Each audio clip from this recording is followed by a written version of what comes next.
তিনটা গুণ অর্জন করবে সে অবশ্যই যে গণনার হোক না কেন,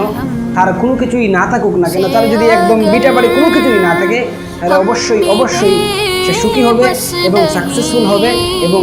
জীবনে ধন সম্পদের অধিকারী হবে। আর যদি ওই তিনটা গুণ অর্জন না করে, আল্লাহর হক আদায় না করে, মা বাবার সন্তুষ্টি অর্জন না করে এবং আত্মীয় স্বজনের হক আদায় না করে, তাহলে সে যেখানে যেই দেশে যাক না কেন, কখনো তার জীবনে সুখ আসবে না এবং সে জীবনে ধন সম্পদের অধিকারী হতে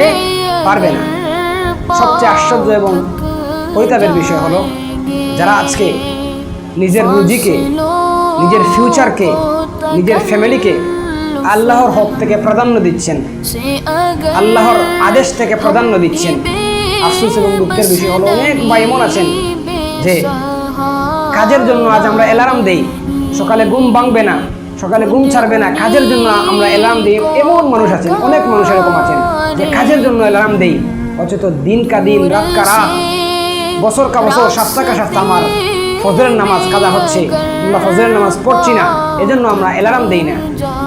আমরা আল্লাহ তাআলার হক থেকে, আল্লাহ তাআলার আদেশ থেকে নিজের রুজিকে প্রাধান্য দিচ্ছি এবং নিজের ফ্যামিলিকে প্রাধান্য দিচ্ছি, নিজের ফিউচারকে প্রাধান্য দিচ্ছি। এই সমস্ত মানুষ আল্লাহর আদেশ থেকে, আল্লাহর ইবাদত থেকে নিজের ফিউচারকে প্রাধান্য দিচ্ছে, নিজের ভবিষ্যৎকে প্রাধান্য দিচ্ছে এবং নিজের ফ্যামিলিকে প্রাধান্য দিচ্ছে। ওই মানুষ জেনে রাখুক, তার জীবনে সে কখনো সুখী হতে পারবে না, তার জীবনে কখনো সে সাকসেসফুল হতে পারবে না এবং তার জীবনে কখনো সে ধন সম্পদের অধিকারী হতে পারবে না।